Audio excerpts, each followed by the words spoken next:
The grand orbital exchange of Arco 9 was usually a symphony of commerce, a cacophony of docking clamps, engaging, and heavy cargo lifters whining under the weight of exotic spices and illegal tech. But for the last 2 days, the dominant sound in Sector 7 had been the screaming, discordant whine of a Vaxian dreadnought, trying and failing to stabilize its warp core. The pride of Vaxia was a monstrosity of chrome and black steel, designed to look intimidating even when it was parked. Right now, however, it was merely an embarrassment. Mira crouched behind a stack of crates, filled with dehydrated algae, her felled ears twitching violently against the noise.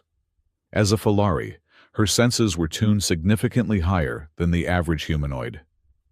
The sound coming from the Vaxian ship was not just a mechanical failure to her, it sounded like a dying animal gasping for breath. It was a high-pitched, grinding screech that vibrated through the floor plates and made the fur on her tail stand on end. She checked her datapad. Her shift as a lowly logistics intern for the station maintenance crew was technically over in 10 minutes. She should just walk away. She should go back to her cramped quarters, eat her nutrient paste, and ignore the fact that the Vaxian high engineers were incompetent. But the sound was driving her insane. It was a resonant frequency error. She knew it. It was distinct, a specific wobble in the magnetic containment field that occurred when the tertiary intake valves were out of sync with the primary exhaust. It was a rookie mistake, the kind of thing they taught you to fix in the first semester of engineering school back on Fella Prime. Yet the Vaxian engineering team, resplendent in their pristine white robes and silver ceremonial armor, had been running around the landing pad for 48 hours, scanning everything except the intake valves. Mira stood up, dusting off her greaves. She was small compared to the towering Vaxians, her lithe frame hidden beneath a baggy, grease-stained station uniform. Her golden eyes narrowed as she looked at the open maintenance hatch of the dreadnought. "I am just going to tell them," she muttered to herself, her tail swishing with agitation. "Just a quick tip so I can sleep tonight without that noise drilling into my skull." She walked across the docking bay, dodging a hovering cargo drone.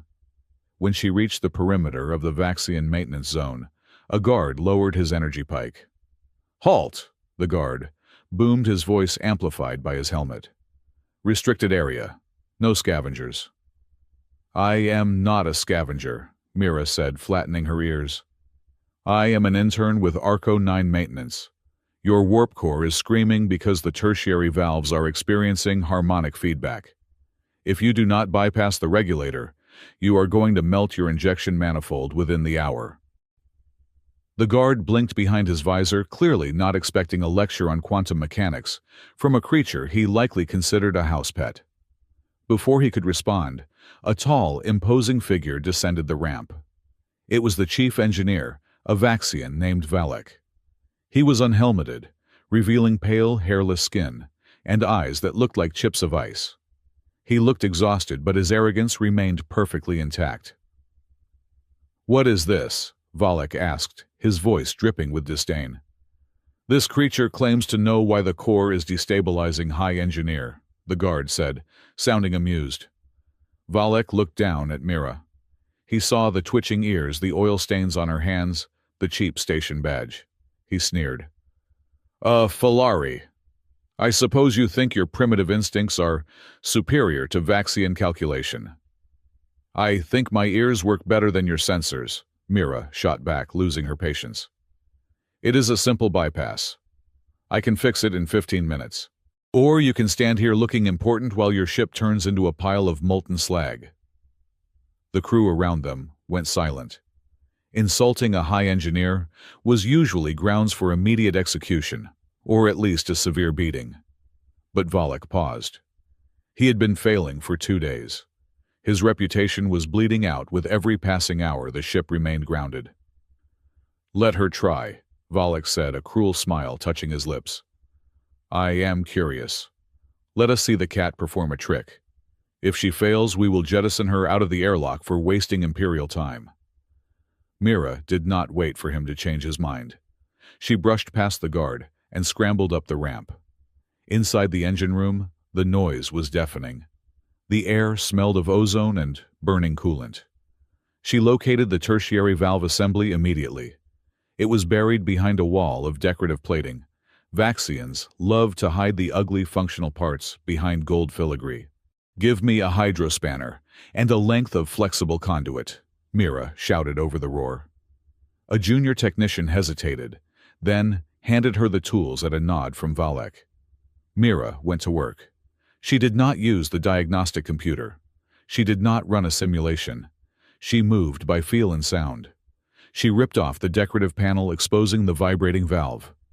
It was shaking so hard, it was blurring. She jammed the spanner into the manual override slot, gritting her teeth as the vibration rattled her bones. She twisted it hard to the left, bypassing the digital governor. Then, using the flexible conduit, she rerouted the coolant flow directly into the intake, bypassing the faulty regulator entirely. It was ugly. It was non-standard. It was something no textbook would recommend. She secured the conduit with a piece of magnetic tape she pulled from her pocket and kicked the casing back into place. "Cycle it now!" she yelled. The junior technician looked at Valek. Valek nodded. The technician pressed the ignition sequence. The screaming whine pitched up higher and higher until everyone in the room flinched, and then suddenly it vanished. The aggressive roar was replaced by a deep, rhythmic thrum. The warp core pulsed with a steady, healthy blue light. The harmonics aligned perfectly. Mira wiped a smudge of grease from her whiskers and stood up. "Done. You might want to replace that regulator eventually, but this will get you to the next sector." She turned around, expecting perhaps a grudging nod or a handful of credits. Instead, she found absolute silence. The Vaxian engineers were staring at her with horror. Valek was trembling. His face had gone from pale to a blotchy crimson. He looked at the engine purring perfectly, and then at the small, dirty Filari intern, who had fixed in 10 minutes what his entire team of elite graduates could not solve in 2 days. He had not just been helped. He had been humiliated. He had been shown up by a lesser species in front of his crew on a neutral station with witnesses. In Vaxian culture, competence was the only currency, and he was now bankrupt. "Seize her," Valek whispered. "Excuse me," Mira asked, her tail freezing mid-swish. "I said seize her!" Valek roared, his voice cracking. "She has sabotaged the sacred architecture of the engine. She has violated the protocols of engineering. Arrest this saboteur immediately." The trial took place 3 days later, not on the station, but in the supreme adjudication chamber of the Vaxian consulate. The room was a vast cylinder of polished chrome and freezing air. Mira stood on a small platform in the center, her wrists bound by energy cuffs that stung her fur whenever she moved. 12 judges sat on elevated podiums that circled her, looking down like gargoyles, made of silver and judgment. They were the High Council of Engineering, the arbiters of all things mechanical and social in the Vaxian Empire. "The accused stands charged with gross insubordination, technological heresy, and malicious competence," the head judge intoned. His voice was synthesized booming from hidden speakers. "Malicious competence?" Mira shouted, her ears flattened against her skull. "That is not even a crime. I fixed your ship. I saved you thousands of credits in repairs." "Silence," the judge commanded.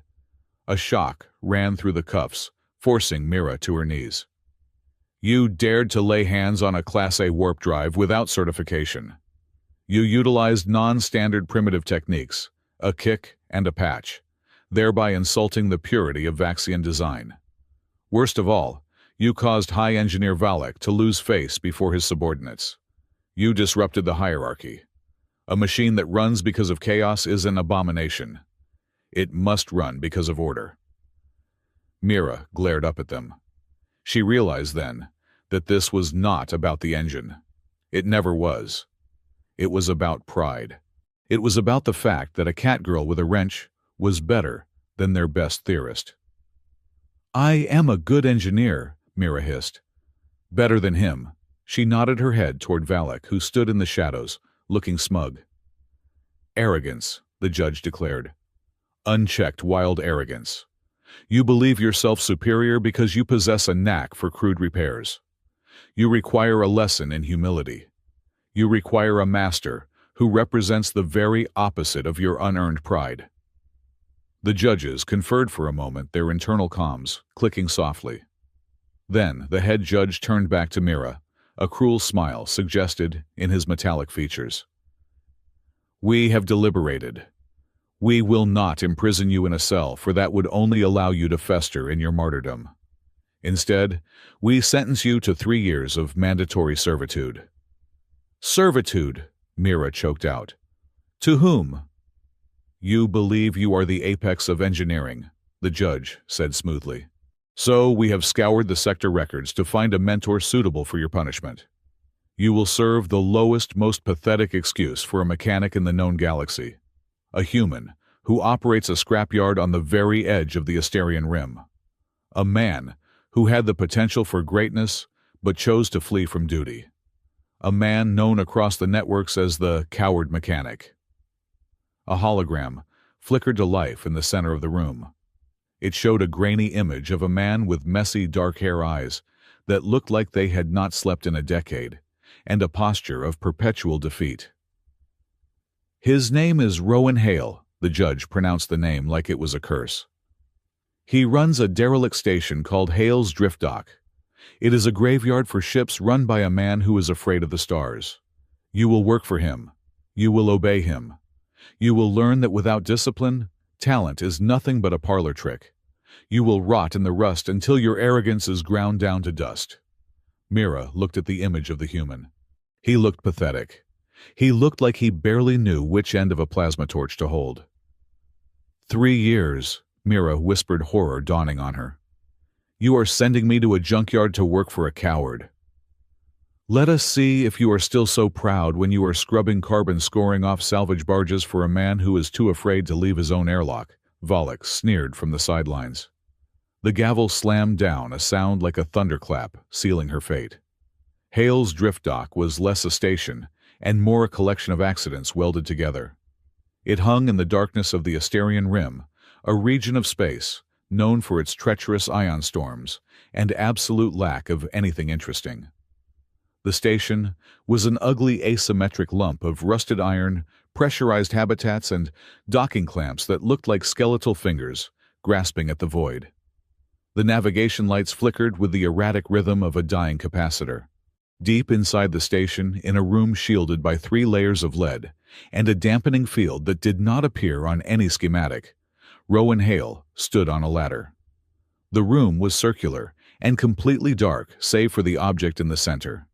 It was a sphere, 10 feet in diameter, composed not of glass or metal, but of light. It was a living star map, a relic of a time so ancient that the civilizations who built it were now just dust in the strata of dead worlds. Inside the sphere, millions of tiny lights connected by gossamer threads of gold and blue pulsed softly. It was a real-time representation of the galaxy's transit network, the hyperlanes, the jump points, the trade routes. It was beautiful, and it was terrifying. Rowan reached out his hand. His fingers were calloused, stained with oil that no amount of scrubbing could remove. He did not look like a man who held the galaxy in his spare room. He looked like a man who struggled to pay his heating bill. He touched a thin, wavering line of blue light near the beta quadrant. The line was vibrating, threatening to snap. If it snapped, a hyperlane used by 4,000 refugee ships would collapse, stranding them in deep space. Easy now, Rowan whispered, his voice raspy from disuse. He twisted his wrist, a subtle, intricate motion, as if he were tuning a violin string. Inside the sphere, the line of light stabilized.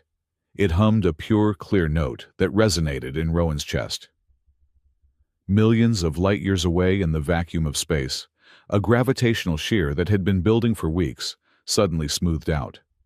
The refugee ships passed through safely, unaware that a mechanic in a rusty station had just saved their lives with a flick of his wrist. Rowan sighed and dropped his hand. He climbed down the ladder, his knees cracking. He wiped his face with a rag that was already dirty. Hold the line for one more day, he murmured to the map. Just one more day.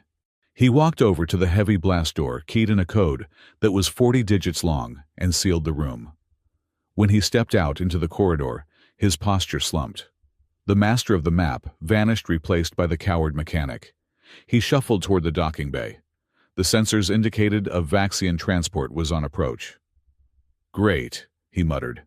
Company. The Vaxian transport did not dock gracefully. It slammed onto the landing pad with enough force to shake dust from the ceiling rafters. The airlock hissed open, and 2 armored guards dragged Mira out. They did not walk her down the ramp they threw her. Mira tumbled onto the grated floor of the docking bay, her duffel bag landing hard beside her. She scrambled to her feet, hissing, her claws extending instinctively. "Enjoy your new home trash," one of the guards laughed. "Try not to break anything valuable." "Oh wait, nothing here is valuable."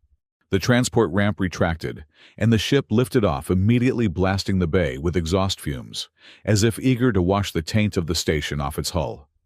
Mira coughed, waving the smoke away. She stood alone on the silent, dimly lit deck. The station was cold. It smelled of old hydraulic fluid, stale air, and something else. Something ancient, like wet stone in a deep cave. "You are blocking the mag lift." Mira spun around. Rowan Hale was leaning against a support strut, holding a mug of something that steamed and smelled vaguely of engine coolant. He was exactly as the hologram had depicted, only taller and more tired. His gray jumpsuit was patched in 3 places, with mismatched fabric. His hair was a bird's nest of black tangles. He looked at her not with malice, but with a profound, bone-deep weariness. Mira straightened her spine, trying to salvage some dignity. "I am Mira of the Falari. I have been assigned to—" She choked on the words. "To assist you." Rowan took a sip from his mug. "Assist me. The message said you were being punished. Said you were arrogant and needed to learn your place." "I fixed an engine they could not fix," Mira snapped, her tail lashing.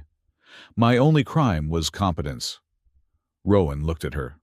For a second, his dark eyes seemed to sharpen, scanning her, as if she were a piece of machinery he was diagnosing. Then, the look vanished, replaced by the dull glaze of indifference. "Competence gets you in trouble," Rowan said. "Better to keep your head down, less paperwork." Mira stared at him, incredulous. "That is it. That is your philosophy. Keep your head down." "I heard the stories, but I did not think you would be this pathetic." Rowan shrugged. The insult bounced off him like a pebble off a tank. "The quarters are down the hall, 3rd door on the left. The water heater works if you kick it twice. Shift starts at 0800. Don't be late." He turned and began to walk away, his boots scuffing on the metal floor. "Wait," Mira called out. "What are we working on? What is the job?" Rowan gestured vaguely around the bay, where half-cannibalized ships hung in silent suspension. "Scrap. We strip the copper, melt the hull plating, sell it for credits to buy air filters. Welcome to the bottom of the barrel, kid." "I am an engineer," Mira shouted at his retreating back. "I can tune a warp core to .01 efficiency. I can navigate a solar flare blindfolded. I am not a scrap hauler." Rowan stopped. He did not turn around. "You are whatever the universe says you are today. And today, you are the janitor. Get some sleep." He disappeared around the corner. Mira stood there, her fists clenched, her breathing ragged. The silence of the station pressed in on her. It was heavy, oppressive.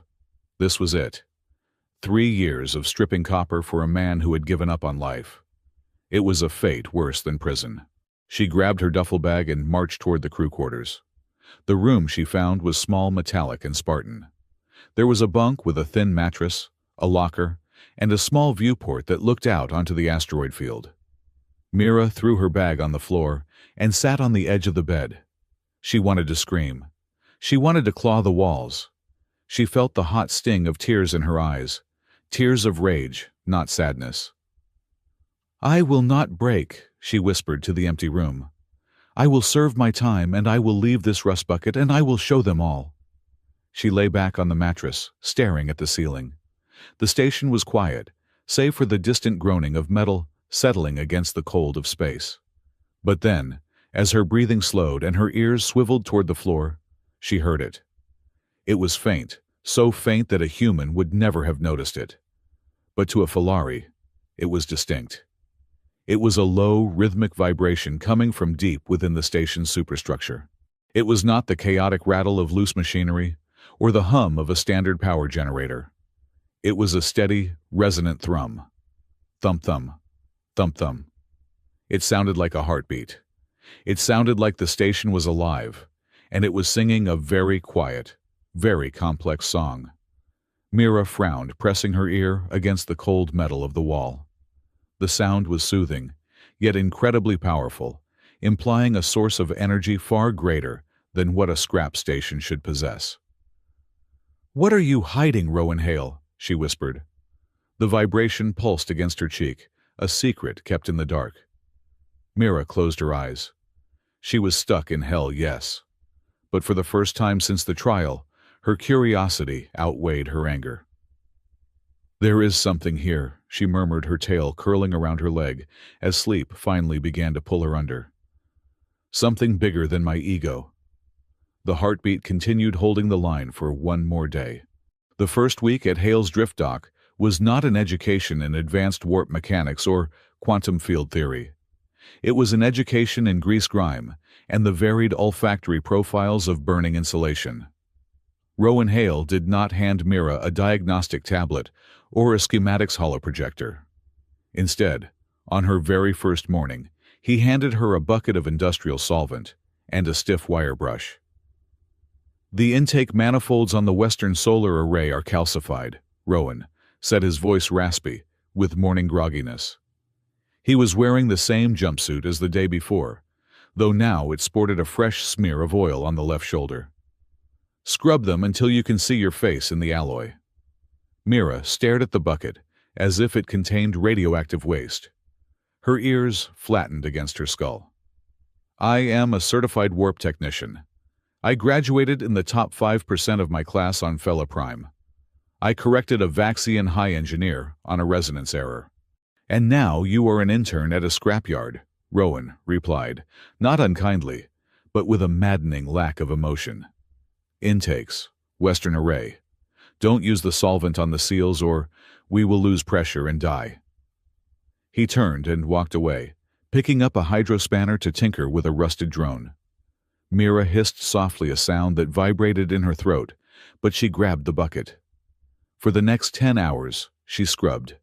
She scrubbed until her knuckles ached, and her pristine orange fur was matted with gray dust. She scrubbed while muttering creative curses in 3 different dialects about the Vaxian Council and the specific lineage of Rowan Hale. But as the days turned into weeks, the humiliation began to settle into a rhythm. Rowan gave her the worst jobs, cleaning out the biological waste filters of long-dead ships, crawling through cable ducts to check for space rats, and sorting piles of salvaged bolts by thread size. One afternoon, knee-deep in a pile of stripped conduit wiring, Mira finally snapped. She threw a coil of copper wire across the bay. It landed with a clang that echoed through the cavernous hangar. Rowan looked up from underneath the chassis of a mining skiff. "You missed the bin." "Why am I doing this?" Mira demanded, marching over to him. "You are wasting my time. I could be optimizing your power grid. I could be recalibrating the station's gravity plating, which, by the way, lists to the left in Sector 4. But instead I am sorting trash." "Is this just to humiliate me? Is that what the Vaxians paid you to do?" Rowan slid out from under the skiff. He sat up, wiping his hands on a rag that was black with grease. He looked at her. Really looked at her with those tired, dark eyes that seemed to hold too much gravity. "You smell that?" he asked. Mira blinked. "Smell what? The hydraulic fluid, the rust, the despair." "The ozone," Rowan said softly. "Under the hydraulic fluid. There is a sharp tang of ozone specifically from a burnt capacitor. And beneath that, the smell of heated polycarbonate." He pointed a greasy finger at the ship behind him. "You want to be an engineer, Mira, a real one." The screens lie. Sensors have lag. But the smell, the vibration, the heat that never lies. A good engineer starts where the dirt is. If you cannot feel the machine, you cannot fix it. He stood up and tossed the rag onto a workbench. When you can tell me which capacitor is blown just by walking into the room, then you can touch the gravity plating. Until then, pick up the wire. Mira stood there fuming. She wanted to argue, to throw her credentials in his face. But as she inhaled, she realized he was right.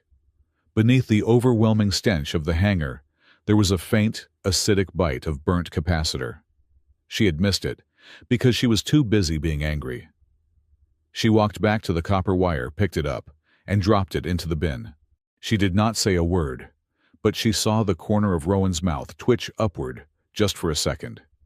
The shift in their dynamic happened during the repair of the Starlight Pilgrim, a passenger liner that had seen better centuries. It was a bulky, ugly thing limping into the dock, with a thruster assembly that shuddered so violently it threatened to shake the rivets out of the hull. The captain, a frantic avian creature with molting feathers, was pacing the deck. "I have a schedule to keep. The pilgrimage to the Twin Suns begins in 2 days. The computer says the magnetic couplers are misaligned, but I have replaced them twice." Mira pulled out her datapad, ready to run a Level 4 diagnostic. "I can interface with the central processor and run a simulation on the thrust vectoring. It should take about 40 minutes to isolate the..." "No," Rowan said. He walked past her, ignoring the captain and the datapad. He walked up to the massive starboard thruster bell. It was hot, radiating waves of shimmering air. Rowan took off his glove and placed his bare hand against the scorched metal of the housing. He closed his eyes. Mira watched him. It seemed reckless. He was leaning his ear against a machine capable of generating enough thrust to move a mountain. "Turn it over," Rowan shouted to the pilot in the cockpit. 5% power. Pulse it." The engine roared. The ship bucked against the docking clamps. Rowan did not flinch. He kept his hand on the metal, his head tilted, listening to the cacophony of roaring plasma. "Cut it!" Rowan yelled. The engine died down. Rowan turned to Mira. "It is not the couplers. It is the fuel injection manifold on cylinder 4. It has a hairline fracture. When the pressure builds, it sprays microbursts of fuel into the combustion chamber, too early, creating a harmonic wobble." Mira stared at him. "Did you feel a hairline fracture inside a cast-iron manifold while the engine was firing?" "I felt the rhythm skip," Rowan said, wiping his hand on his pants. "It is like a heart murmur. Swap the manifold, Mira. It will run smoothly." Mira hesitated, then climbed up the maintenance ladder. She unlatched the access panel to cylinder 4. She pulled the manifold. She held it up to the light. There, almost invisible to the naked eye, was a hairline crack running along the seam. She looked down at Rowan. He was already talking to the avian captain, discussing payment in credits and dried fruit. "Well," Rowan called up to her. "It is the manifold," Mira called back, her voice tight. She swapped the part quickly, her hands moving with practiced efficiency. When they fired the engine again, it purred. A steady, deep hum with no vibration. As the Pilgrim detached and drifted away, Mira stood next to Rowan at the viewport. "That was luck," she said, crossing her arms. "You guessed." Rowan took a sip of his terrible coffee. "Maybe. Or maybe I just listened. It is scientifically impossible to diagnose a fracture that small by touch," Mira insisted, her tail swishing behind her. "Science is just a way of describing what happens," Rowan said. "It does not always capture how it feels." He looked at her sideways. "Good work on the swap, though. You are fast." Mira felt a strange warmth in her chest that had nothing to do with the ship's exhaust. She suppressed a purr. "I am always fast. I am Falari." The incident in the thermal conduit happened 3 weeks later. The station's heating system was acting up, specifically in the lower residential ring. Mira, being the smaller of the two, was elected to crawl into the primary ventilation shaft to clear a blockage. I hate this, Mira grumbled, her voice echoing in the narrow metal tube. I am an engineer, not a ferret. You fit, I don't, Rowan's voice came through the comms in her ear. Just reach the junction box and reset the breaker. Mira wiggled forward. It was tight. The air was dry and dusty. She reached the junction, flipped the breaker, and felt the hum of the heaters kicking back on. Done. Coming out. She tried to back up. She moved her shoulders, then her hips. Then she stopped. Problem? Rowan asked. My tail, Mira whispered. Say again. My tail is caught on a bracket, she hissed. I cannot move backward without ripping out fur. Stay calm, Rowan said, his voice shifting from bored to alert. I am opening the access hatch at Section 4. Hold on. A moment later, light flooded the tunnel as a panel above her was wrenched open. Rowan's face appeared upside down. You are stuck, he observed. Thank you for the analysis, genius, Mira spat. Get me out. Rowan reached in. It was an awkward angle. He had to grab her by the waist to leverage her free from the bracket. On 3. 1, 2, 3. He pulled, Mira yelped. There was a frantic scrambling of limbs, a sharp tug on her tail, and then she came flying out of the hatch. Gravity took over. She landed directly on top of Rowan. They hit the metal grating of the catwalk with a thud. Mira was straddling him, her hands pressed against his chest to break her fall. Rowan lay flat on his back, winded.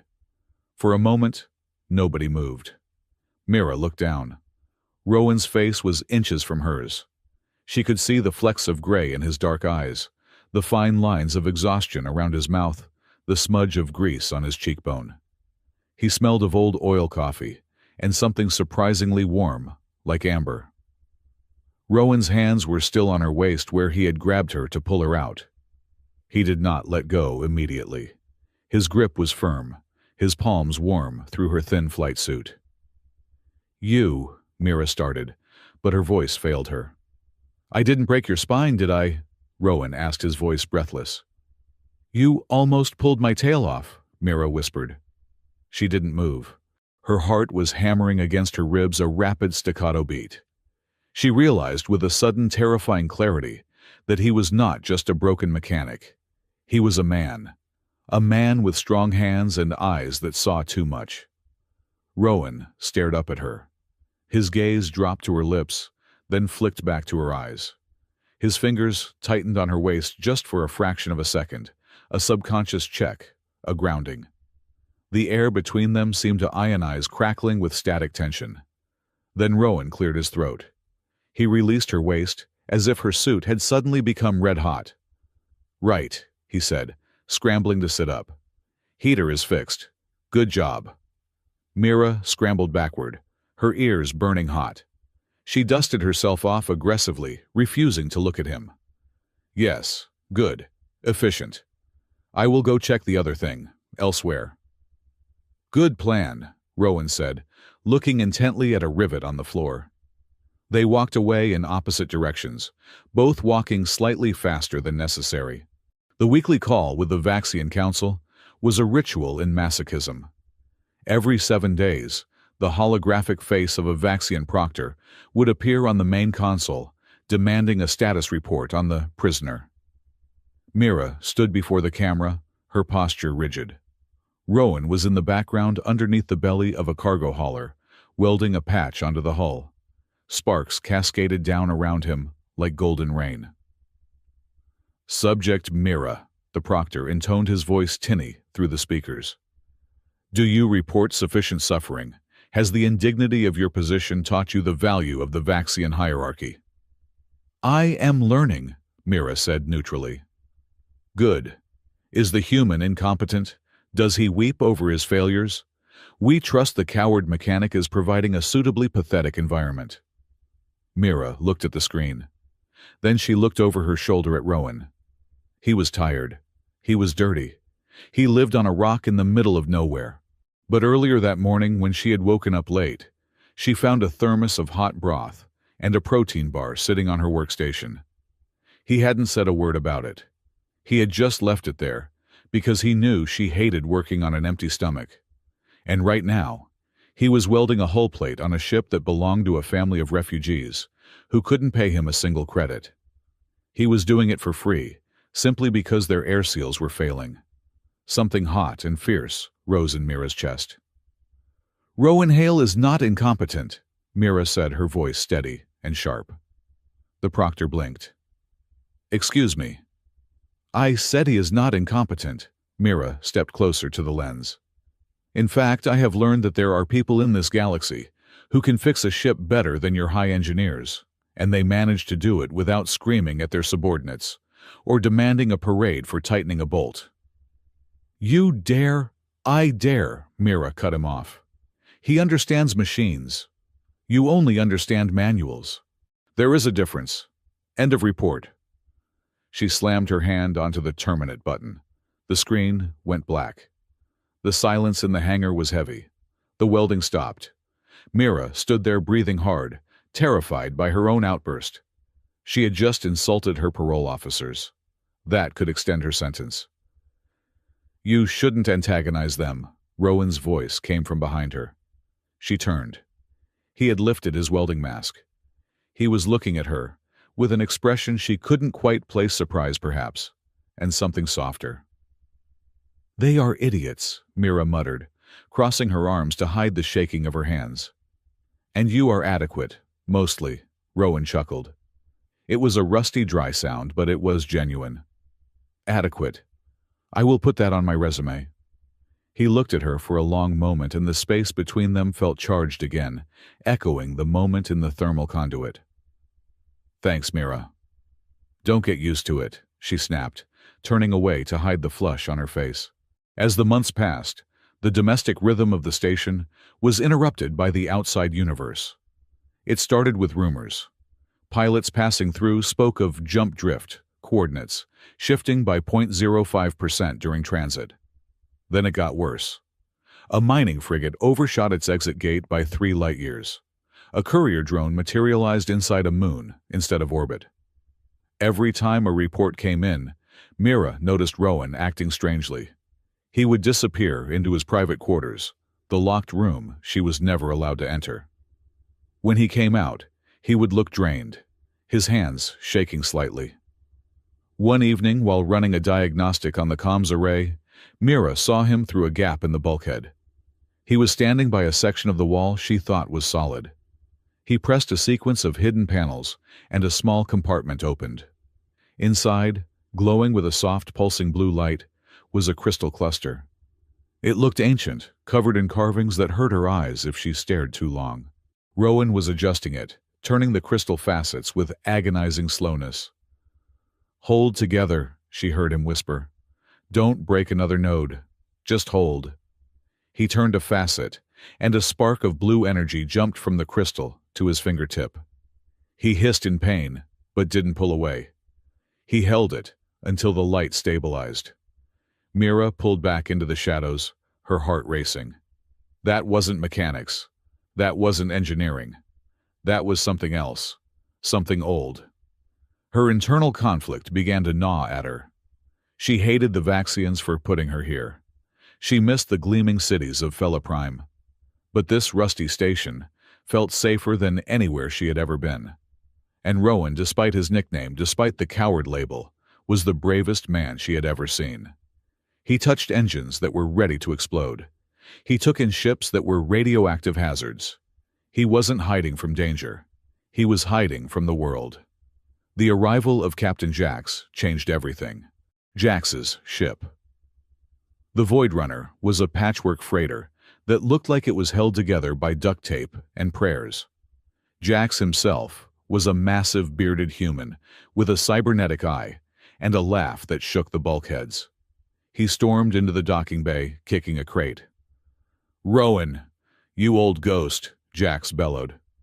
Rowan descended from the catwalk, wiping his hands. "Jax, you are late. I expected you 3 cycles ago." "Don't talk to me about cycles," Jax growled, spitting on the deck. "The lanes are a mess, Rowan. A total mess.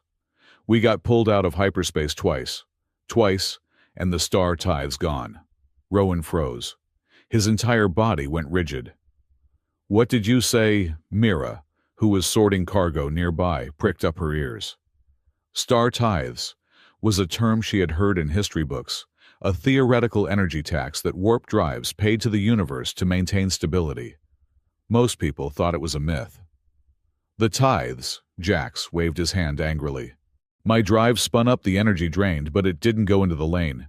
It just vanished, sucked into the void, like someone put a siphon on the slipstream." "Where?" Rowan asked. His voice was dangerously quiet. "Asterion sector, near the nebula, and the Gamma cluster," Jack said. "It is happening everywhere, Rowan. Someone is blocking the flow. The lanes are starving. If they collapse, we are talking about stranded colonies, starvation, chaos." Rowan turned away, his face pale. "Someone is tampering with the flow regulators." "Who?" Jax asked. "Who has that kind of tech? The Vaxians, the Federation." Rowan didn't answer. He looked at the floor, his jaw clenched so hard, a muscle feathered in his cheek. He knew. Mira could see it. He knew exactly what was happening, and it terrified him. "I need to check the inventory," Rowan said abruptly. "Jax, get your ship prepped. I will fix your stabilizers in the morning." He walked away, marching straight toward the locked room in the back of the station. Mira waited 10 seconds. Then she dropped her datapad and followed him. She moved like a shadow. Her felid physiology allowed her to walk without making a sound, even on metal grating. She followed him down the dark corridors, past the residential ring, down to the foundational level of the station, where the air was cold and smelled of deep time. Rowan stood before the heavy blast door. He entered a code 40 digits long. The door hissed open. He stepped inside. Mira waited for the door to start closing, then sprinted. She slipped through the gap just before the seal engaged. She found herself in darkness. Then the lights came on. Mira gasped. She covered her mouth with both hands to stifle the sound. It was a cathedral of data. The room was circular vast and dominated by the sphere in the center. The living star map. It was 10 feet wide, a swirling, shifting globe of light. But it wasn't just light. It was sound. The room hummed with a million overlapping tones, a choir of ghosts singing in perfect harmony. On the surface of the sphere, she saw lines of gold and blue connecting stars. But some of the lines were turning black. Some were fraying, snapping like over-tightened violin strings. Floating around the sphere were crystalline slates, huge, semi-transparent slabs of diamond-like material. They were carved with thousands of glowing symbols. Rowan was standing at a control console beneath the sphere. He was frantically typing, his hands moving so fast they were a blur. "Reroute the theta stream," he muttered. "Bypass the blockade. Come on." He hit a key, and the sphere shuddered. A black line turned back to gold. Rowan slumped over the console, gasping for breath. "It is beautiful," Mira whispered. She couldn't help herself. Rowan spun around. He didn't look angry. He didn't look surprised. He just looked incredibly old. "You shouldn't be here, Mira," he said softly. "What is this?" Mira walked forward, her eyes wide, reflecting the galaxy map. "This isn't a scrapyard. This is a control center." She reached out a hand toward one of the crystal slates. "Don't touch the charters," Rowan warned. "Charters," Mira pulled her hand back. "You mean star charters, the myths, the contracts between the Pathfinders and the stars." "They are not myths," Rowan said. He walked over to the slate. "They are the operating system of the galaxy's transit network. Every line of light you see is a hyperlane maintained by a charter. Every ship that jumps pays a tiny fraction of energy, a tithe, to keep the lane stable. These crystals collect that energy and redistribute it." Mira looked at him, her mind reeling. "And you are fixing them. You are keeping the lanes open." "I am trying," Rowan said bitterly. "But only a Star Warden can access a charter," Mira said, reciting her history lessons. "The Wardens were the ancient guardians. They vanished 500 years ago. She looked at Rowan. The messy hair, the grease-stained jumpsuit, the sad eyes. "You," she breathed. "You have a handprint on the system." Rowan laughed a hollow sound. "I don't just have a handprint, Mira. I wrote the code for half of this sector." He leaned back against the console, crossing his arms. "I was young. I was arrogant more than you could ever be. I thought I could stitch the universe together. I signed the charters. I became the warden. And then the wars started. People realized that whoever controls the charters controls the trade, controls the armies, controls the food." He looked up at the map, watching a line flicker. "They came for me," Rowan said. "Everyone came for me. They didn't want a guardian. They wanted a weapon. They wanted me to close the lanes to their enemies and open them for their fleets. I refused. But refusal wasn't enough. So I ran." He looked at Mira. "I came here to the edge of nowhere. I became the coward mechanic. I let them call me that. Because if they think I am a broken, useless coward, they won't look for the keys to the galaxy in my pocket." Mira stared at him. The man she had mocked. The man the Vaxians had laughed at. He wasn't fixing trash. He was holding the sky up. "The Vaxians sent me here to be punished," Mira said, her voice trembling. "They thought they were sending me to the bottom, but they sent me to the center." "Irony has a sense of humor," Rowan murmured. "But the tithes," Mira said, remembering Jax. "Jax said they are being blocked. If you are the warden, why can't you stop it?" "Because I am hiding," Rowan slammed his hand on the console. "To stop it, I would have to assert control. I would have to light up the network. I would have to announce to every fleet, every empire, and every pirate in the galaxy that Rowan Hale is alive and active. And the moment I do that, the war starts again." He looked at her, his eyes pleading for understanding. "I chose peace, Mira, even if it meant being a coward." Mira stepped closer to him. She saw the pain in his face, but she also saw the map flickering. "So who are you?" she asked quietly. "Are you the mechanic? Or are you the warden?" Rowan looked at the map, then back at her. "I am a man who signed too many contracts and lacked the courage to use them." He turned his back to her, dismissing her. "Go to bed, Mira. Forget you saw this." Mira stood there for a moment. She looked at his back, then at the dying lights on the map. She didn't leave. She couldn't forget. And more importantly, she realized with a jolt of clarity she didn't want to leave him alone in the dark anymore. But she turned and walked to the door. As it hissed shut behind her, she whispered to the empty corridor. "You are not a coward, Rowan. You are just waiting for a reason to fight." And she had a feeling that reason was coming faster than the speed of light.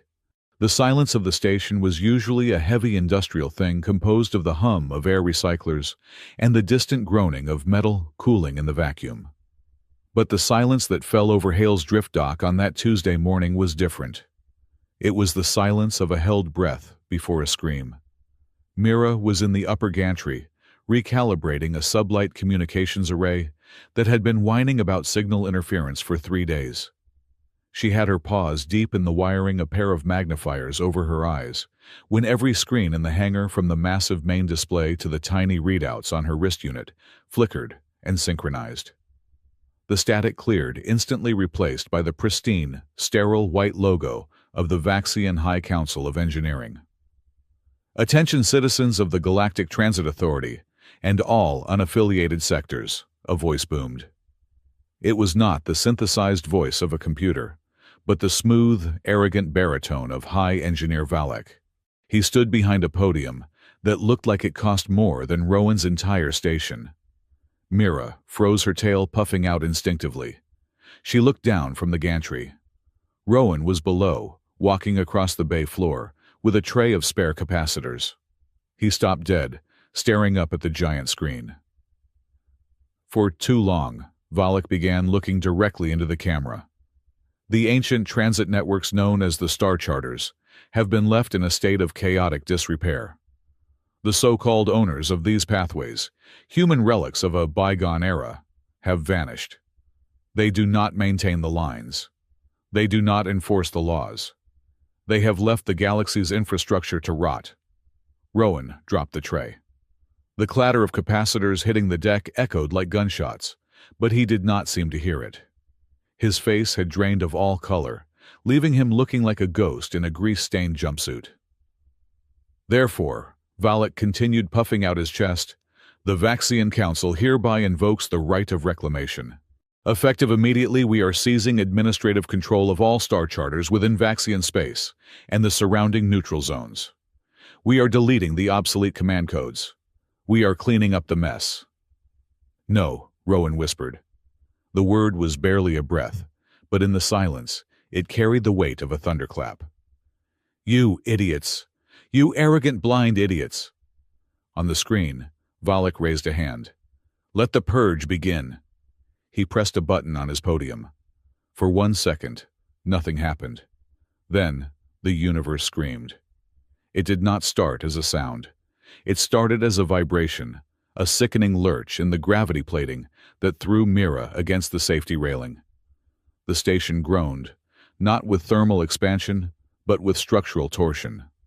The lights in the hangar flared blindingly bright, then blew out, plunging them into red emergency lighting.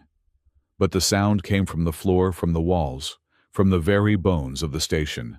It was a high-pitched, shattering shriek, like a million panes of glass breaking simultaneously across 1,000 light-years. The charters! Rowan roared. He did not run, he sprinted. He vaulted over a pile of scrap metal, moving with a speed and agility that the coward mechanic should not have possessed. He slammed into the heavy blast door of the lower levels, punching in the 40-digit code so fast his fingers were a blur. Mira slid down the ladder, ignoring the rungs, dropping the last 10 feet and landing in a crouch. "Rowan!" she screamed, chasing after him. The station lurched again, violently this time. A shower of sparks rained down from the ceiling. The artificial gravity failed for 3 seconds, leaving them floating in the corridor before slamming them back down with bone-jarring force. Mira scrambled to her feet and squeezed through the closing blast door, just as Rowan sealed it. The sanctuary of the map was in chaos. The serene blue sphere of the Living Star map was gone. In its place was a maelstrom of angry, violent red. The delicate lines of light that represented the hyperlanes were thrashing like whipped snakes. The crystalline slates floating around the room were vibrating so hard they were emitting a sonic frequency that made Mira's teeth ache. Rowan was at the console wrestling with the controls. He wasn't typing, he was fighting. He had both hands pressed onto the interface surface, his muscles straining as if he were physically holding back a flood. "They tried to overwrite the root code," Rowan yelled, over the screaming of the crystals. "They tried to delete the primary signature. The system thinks it is under attack." "What does that mean?" Mira shouted, covering her sensitive ears. "It means the defense mechanism triggered." Rowan gritted his teeth, sweat pouring down his face. "The charters are not just maps, Mira. They are contracts. If one side breaks the contract by force, the road closes. The system is locking down. It is severing the connections." On the giant sphere, a massive section of the galaxy, the sector controlled by the Vaxians, suddenly went black. The red lines didn't just fade, they snapped. "Oh, by the moons," Mira whispered, staring at the void in the map. "Did they just turn off the stars?" "They just collapsed the warp tunnels for 3,000 systems," Rowan said, his voice grim. "Any ship currently in transit in that sector just got dumped out of hyperspace into hard vacuum. Any ship trying to jump in will hit a wall of metric space-time." He spun a dial, his fingers flying across the holographic keys. "I have to isolate the cascade. If the Vaxian sector collapses, it will pull the neutral zones with it. The tension on the remaining lines will be too high. The whole web will snap." "What can I do?" Mira demanded. She rushed to his side. "Monitor the titration levels on the beta cluster." Rowan pointed to a secondary screen that was flashing critical warnings. If the energy spike goes over 90% dump, the excess into the heat sinks, do not let the node fracture. For the next hour, there was no time to think, no time to be afraid. There was only the frantic dance of disaster management. Mira and Rowan worked in perfect sync, a two-person crew, trying to steer a galaxy-sized ship through a hurricane. Mira watched the energy levels venting power into the station's massive capacitor banks whenever the red lines spiked. The station shook the hull, groaning under the strain of containing energies that were meant to flow between stars, not be bottled up in a scrapyard. Finally, the screaming died down to a low, ominous thrum. The map stabilized. The Vaxian sector remained a black void, a dead zone, but the darkness had stopped spreading. The rest of the galaxy was a web of angry orange lines, trembling, but holding.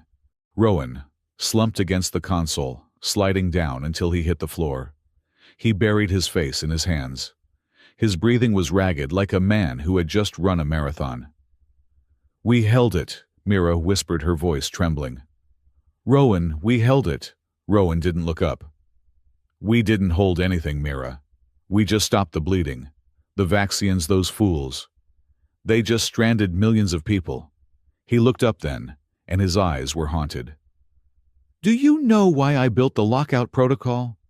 Do you know why I made it so that unauthorized deletion freezes the lanes?" Mira shook her head slowly. "To stop armies," Rowan said softly. 500 years ago, empires tried to seize the lanes to bypass defenses. They wanted to jump fleets directly into enemy capitals. So I rigged the game.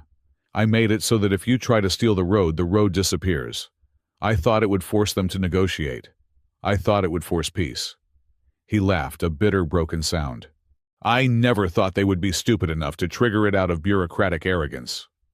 "Rowan," Mira said, stepping closer. "The Vaxians, they said the owners vanished. They said nobody was maintaining the lines." "I was maintaining them," Rowan shouted, slamming his fist into the floor. "Every day, every morning, I tuned the drift, I smoothed the gravity wells, I just did it quietly, so they wouldn't find me." He stood up, walking over to the central sphere. He reached out and touched a black dead line. "And now," he whispered, "because I hid, because I was too afraid to show my face, they thought the house was empty. They tried to break down the door, and the roof collapsed on everyone." Mira looked at the map. She saw the sheer scale of the devastation. But then she noticed something else. "Rowan," she said, "the energy we vented the readout says we dumped 4 petajoules of energy into the capacitors. Where did that come from? The station's reactor can't generate that." Rowan turned to look at her. He looked tired, older than his years. "It is the tithes," he said. "The tithes," Mira repeated.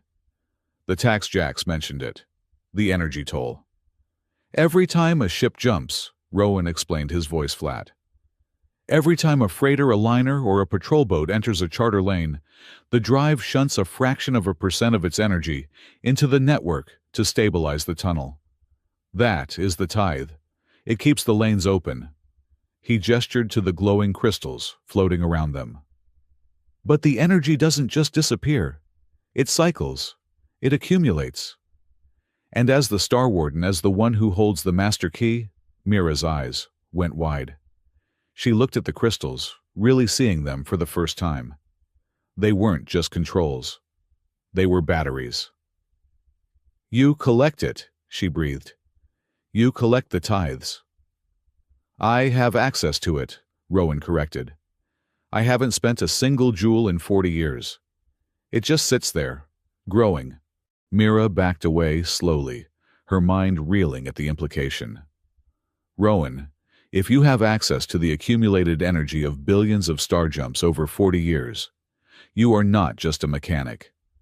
She looked at the ragged man in the dirty jumpsuit.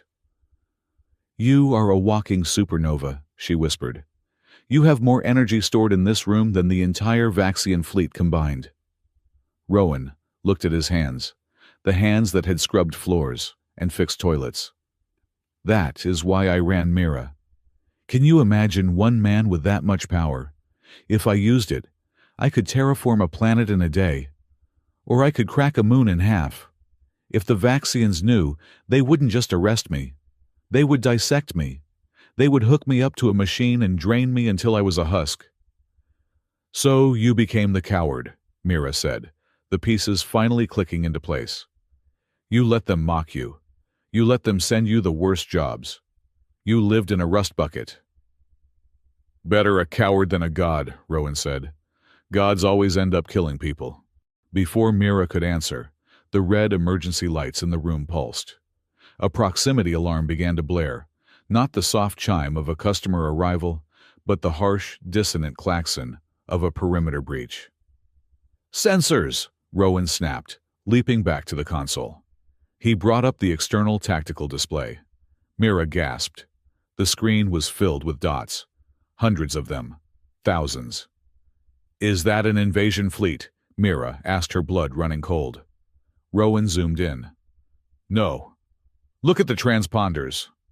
They weren't warships. They were freighters. Passenger liners, mining barges, scavenger skiffs, private yachts. It was a ragtag armada of every shape and size, a swarm of metal descending on the station. They are refugees, Rowan said. The lanes are closed. The warp network is down. The navigation computers are all defaulting to the only active signal source left in the sector. Which is us, Mira realized, because you are holding the network together. They are not attacking, Rowan said. They are panicking. They are coming to the lighthouse because the ocean just turned pitch black. But then, a second signal cut through the noise. It was a tight beam transmission, encrypted with military-grade protocols. It bypassed the station's comms buffer and played directly over the speakers in the charter room. Subject Rowan Hale. The voice was unmistakably Vaxian. It wasn't Valak this time. It was the icy, synthesized voice of the High Adjudicator. We have traced the resonance cascade to your coordinates. You possess unauthorized control of Imperial infrastructure. Surrender the command keys immediately. A seizure team is en route. Resistance will be met with the total vaporization of your station. Rowan stared at the speaker.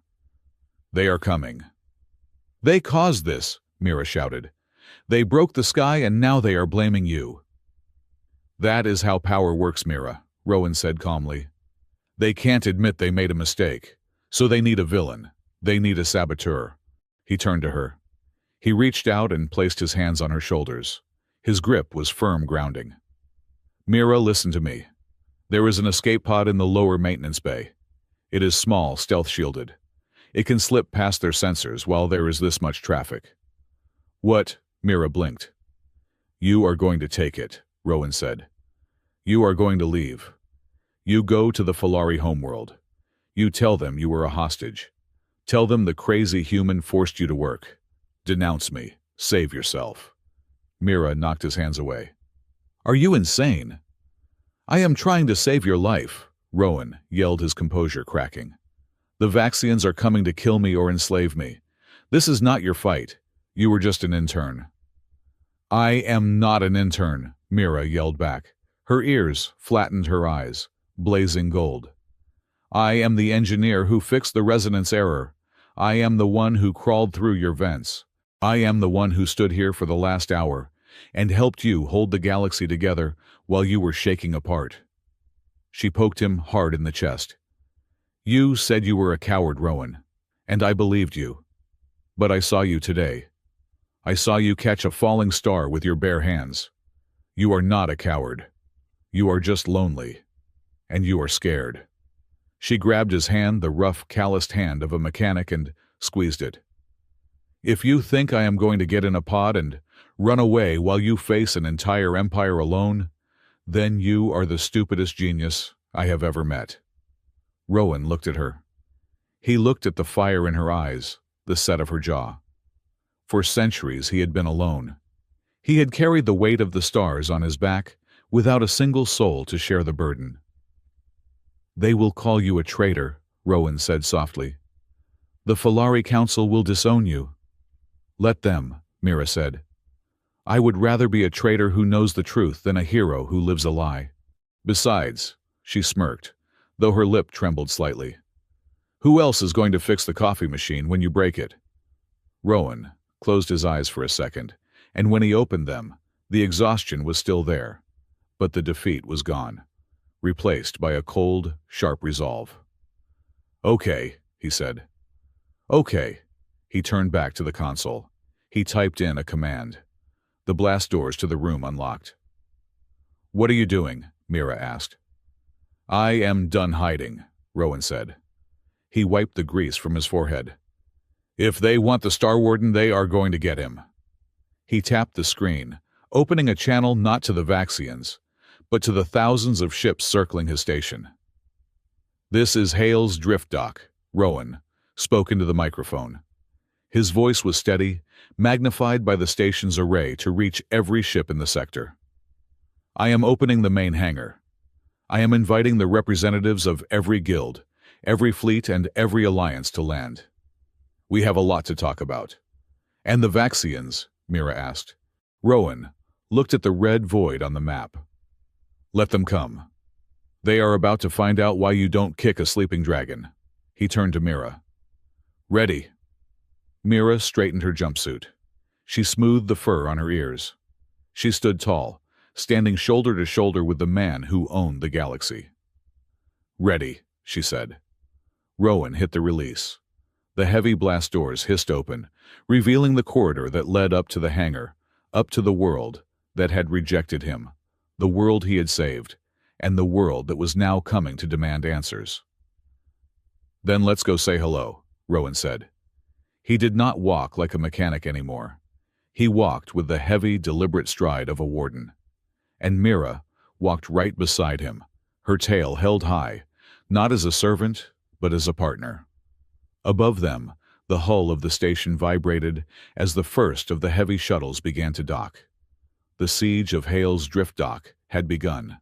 The cargo bay of Hale's Drift Dock had been transformed into the most unlikely diplomatic chamber in the history of the Asterian Rim.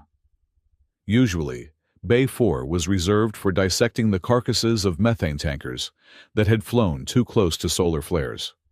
The floor was scarred with burn marks from plasma cutters, and the air smelled permanently of oxidized copper and stale hydraulic fluid. But today, the rusted deck plates were crowded with the most powerful individuals in the sector. It was a visual collision of two worlds. On one side stood the station's haphazard collection of folding chairs and crates repurposed as tables. On the other side stood the delegates, a kaleidoscope of galactic wealth and panic. There was Captain Jax looking uncomfortable in a dress uniform that had not fit him for 10 years, representing the Independent Haulers Alliance. Beside him stood the Grand Navigator of the Merchant Guild, a towering crustacean-like being whose shell was polished with jeweled wax. There was the traveling doctor of the Red Cross sector, a woman known for treating plagues on quarantine worlds, looking exhausted and grim. And surrounding them were dozens of others, asteroid miners, luxury liner captains, and leaders of pilgrimage fleets, all of them stranded, all of them desperate.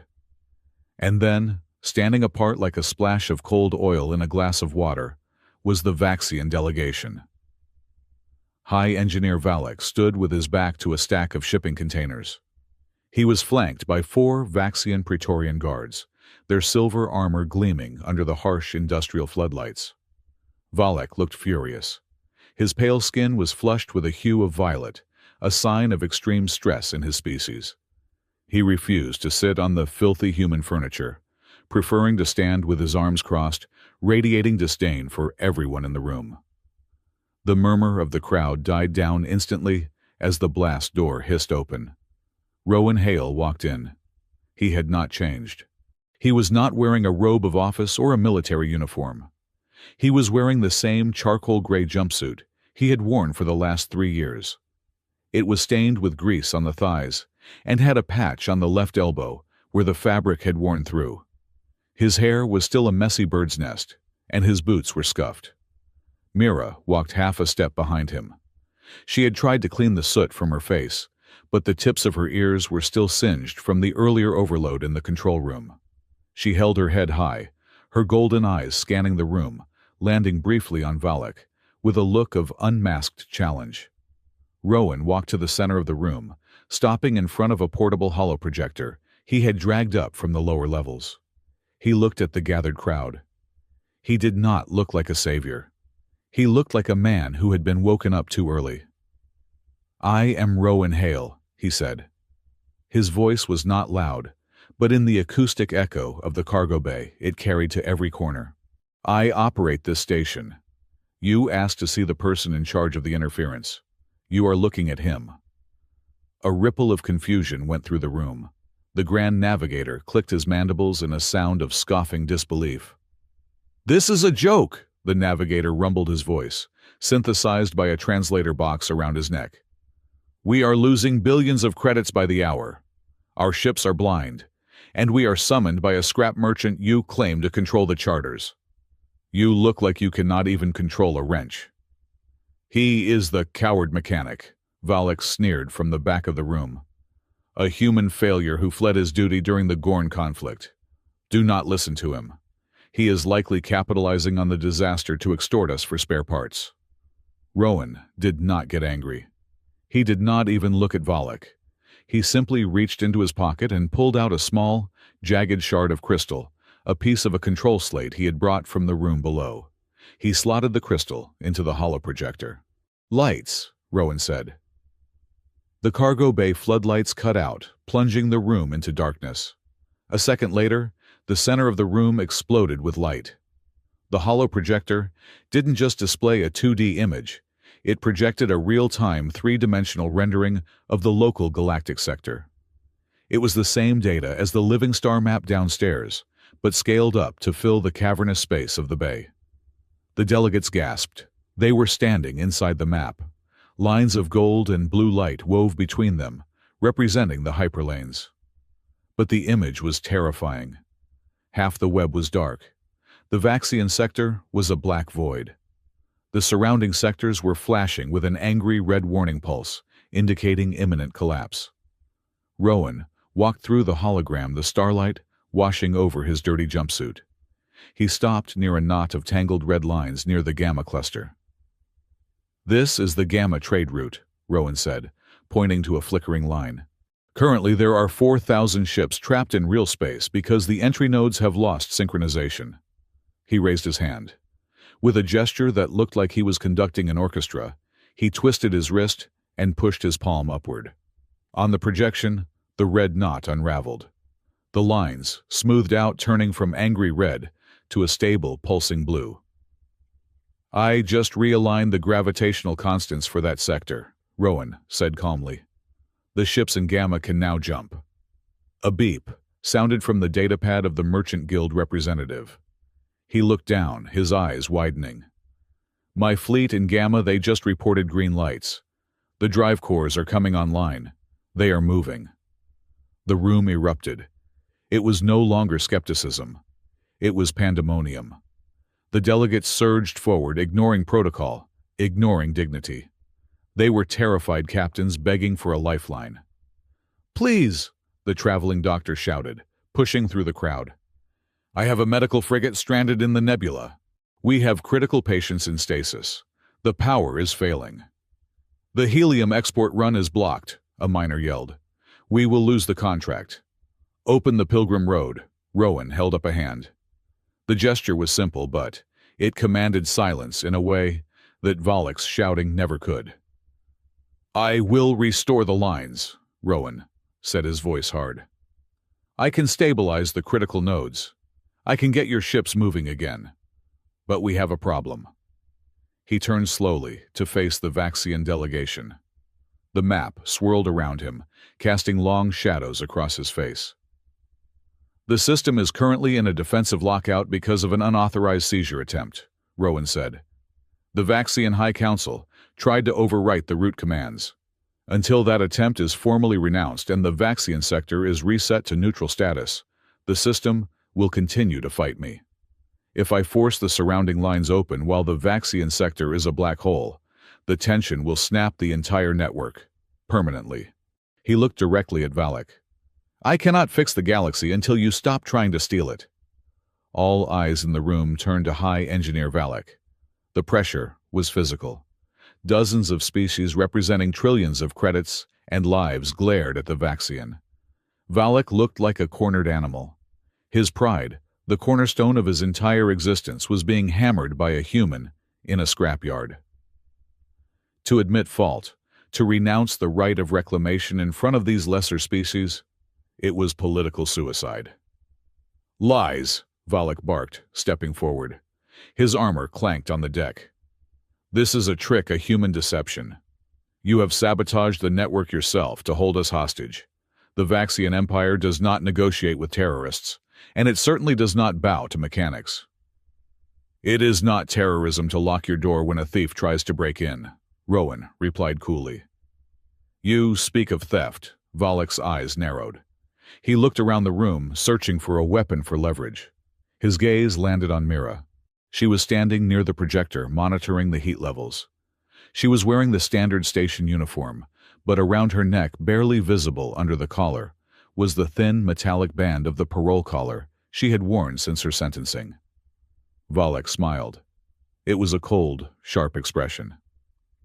"You claim to be a warden of order," Valak said, his voice dropping to a dangerous purr. "Yet you harbor a fugitive, a convicted criminal who is currently serving a sentence under Vaxian jurisdiction." He pointed a gloved finger at Mira. "That Falari is property of the state.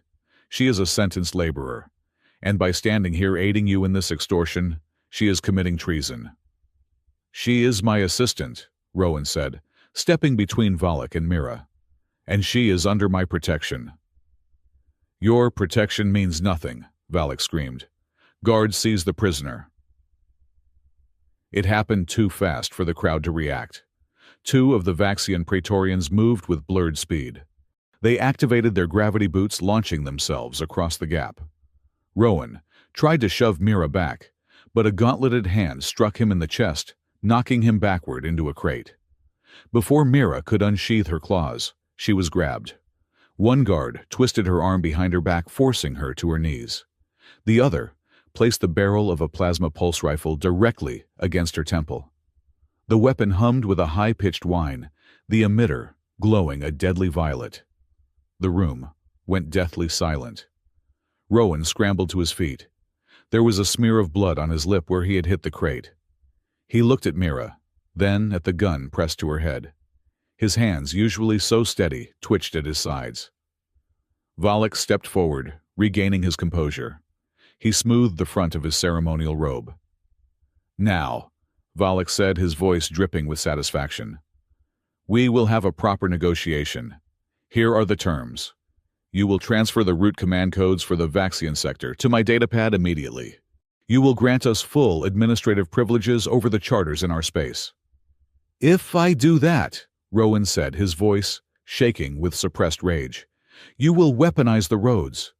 You will cut off trade to anyone who disagrees with you."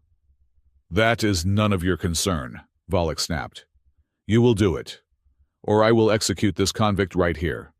The law allows for the disposal of rebellious assets. It would be a paperwork formality." He looked at the guard holding the gun. "Prime the weapon." The gun whined louder. Mira flinched, her ears flattening, but she did not cry out. "Rowan," Mira's voice cut through the tension. It wasn't a beg. It was a command. She looked at him. Her golden eyes were wide with fear, yes, but beneath the fear was a core of steel that she had forged in the fires of their shared exile. "Do not give him the codes," Mira said clearly. "Silence, animal," Valak hissed. "Don't do it, Rowan," Mira continued, locking eyes with him. "I know who you are. I know what you gave up to keep those roads free. If you give them the keys, everything we did today, everything you did for 40 years is gone. War starts tomorrow." "I can't let him kill you," Rowan whispered. He looked like he was being torn apart. "I used to be proud that I fixed an engine better than him," Mira said, a small, defiant smile touching her lips, despite the gun at her temple. "I don't want to be the reason you kneel to a man who can't even tune a resonance filter. Do not be the coward they think you are. Not for me." Rowan looked at her. He saw the terrified intern he had met 3 years ago now, looking at him with the bravery of a queen. She was offering her life to protect his legacy, to protect the galaxy. Something in Rowan's face changed. The panic evaporated. The fear for her safety remained, but it was overtaken by a cold, glacial fury. It was the face of the man who had stared down emperors 500 years ago. Rowan stopped looking at Mira. He stopped looking at Valak. He looked up. He looked at the living star map that was still projected above them, filling the room with its silent, suspended light. He raised his hand. He didn't point at the projector. He didn't point at the interface. He reached up and touched a specific cluster of stars on the holographic map, the cluster representing the coordinates of the Vaxian fleet currently surrounding the station. "You made a mistake, High Engineer," Rowan said. His voice was devoid of emotion. It was as cold as the vacuum between stars. "You are threatening a man in his own workshop," Rowan continued. "But you forgot what I did. I am a mechanic. And do you know what the first rule of mechanics is?" Valak frowned, sensing a shift in the air. "What are you babbling about?" Rowan's fingers closed around the holographic stars, as if he were crushing them in his fist. "The first rule," Rowan said, "is that you never antagonize the person who holds the off switch." He twisted his hand. It wasn't a violent gesture. It was the motion of turning a key in a lock.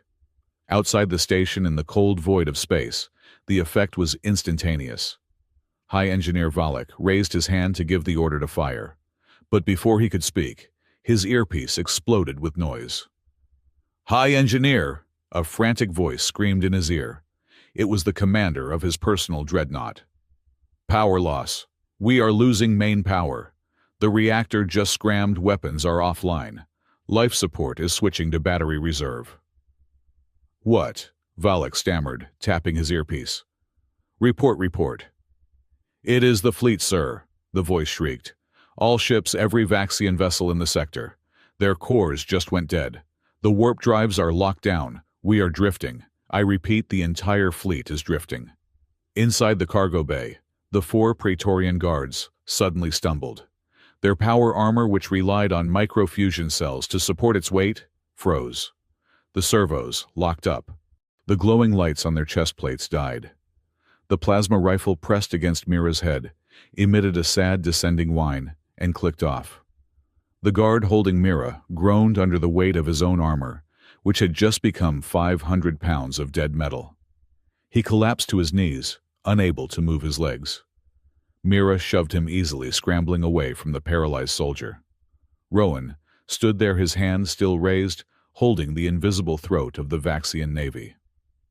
"I just revoked the charter privileges for every fusion core registered to a Vaxian signature within 10 light years," Rowan said. He spoke softly, but in the silence of the room, he sounded like a god. "The star charters don't just control the lanes, Valak. They regulate the harmonic frequencies that allow advanced technology to function in this region of space.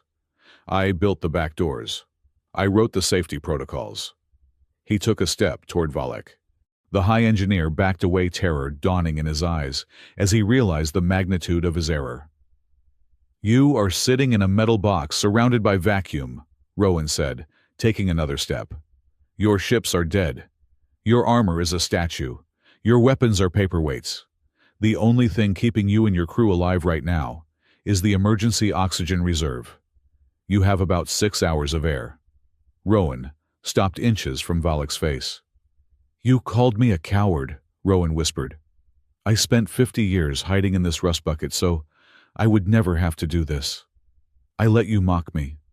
I let you judge me, because I knew that if I ever really fought back, it wouldn't be a battle. It would be an execution." He gestured to the paralyzed guards and the panicked delegates. "Now," Rowan said, "you have 2 choices. Choice 1, I keep this sector locked down. Your ships run out of air. You die here. And I explain to the galaxy that it was a tragic accident caused by your incompetence. Choice 2, Rowan continued, his voice hard as iron. You order your men to stand down.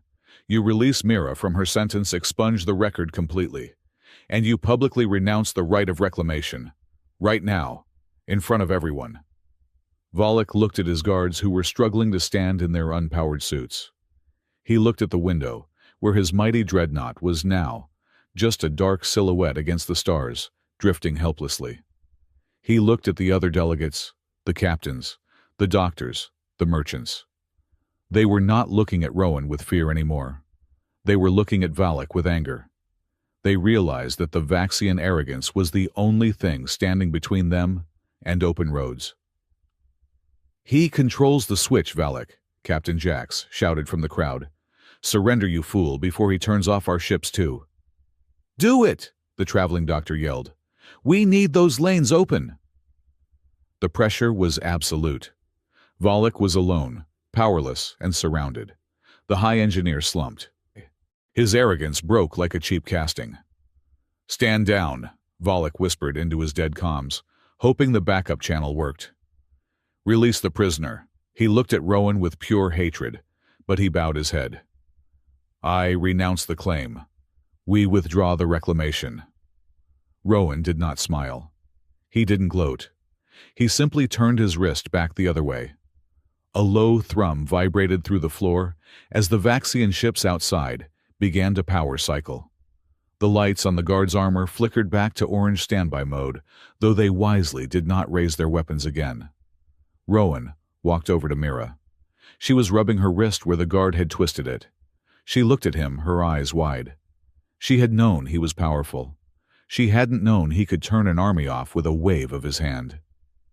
"Are you hurt?" Rowan asked, his voice returning to the gentle, raspy tone of the mechanic. "I am fine," Mira said. Her voice shook slightly. You actually did it. You turned them off." "I told you," Rowan said, reaching out to brush a speck of dust from her shoulder. "I am not hiding from you anymore." He turned back to the crowd.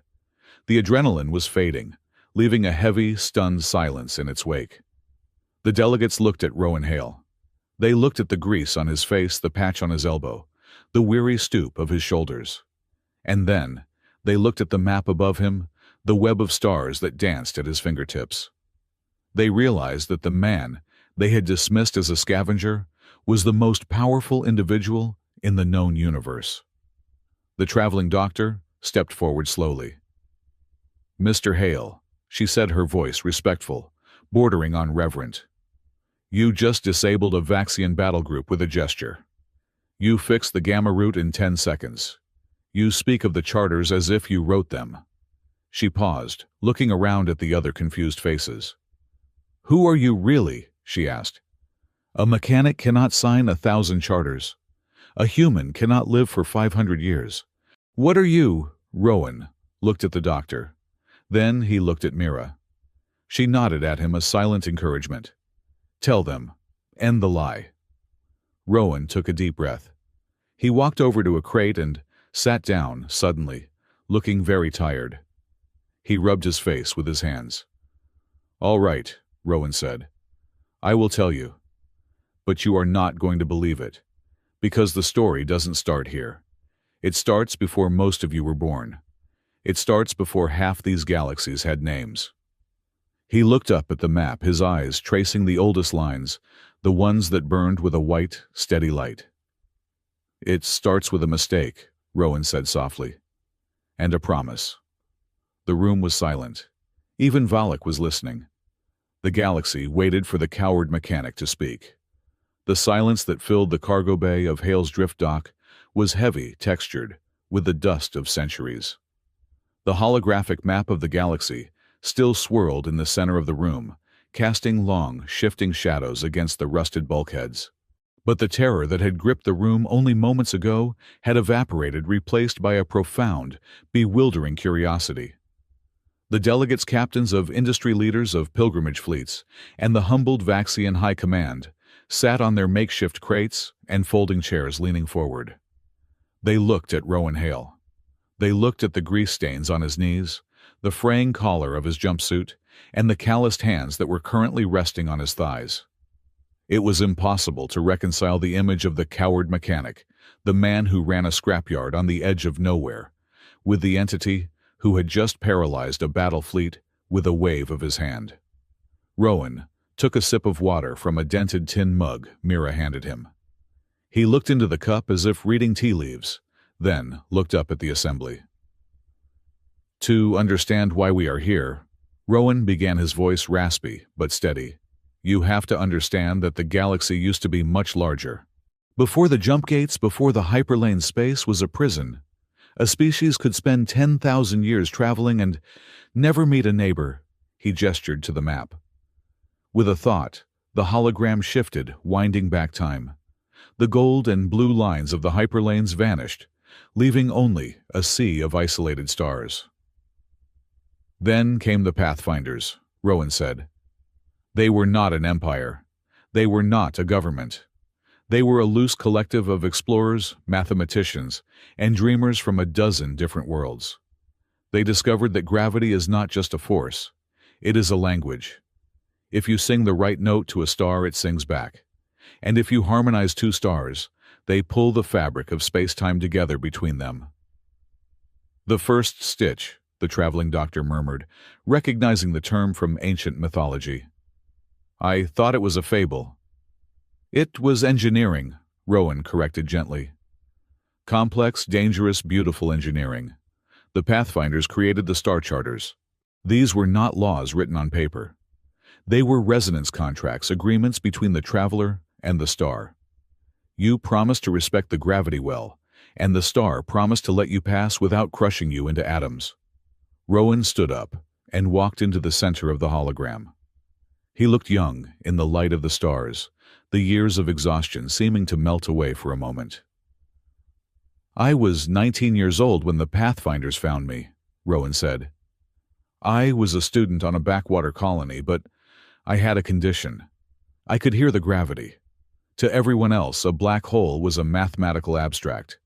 To me, it was a C minor chord that wouldn't resolve.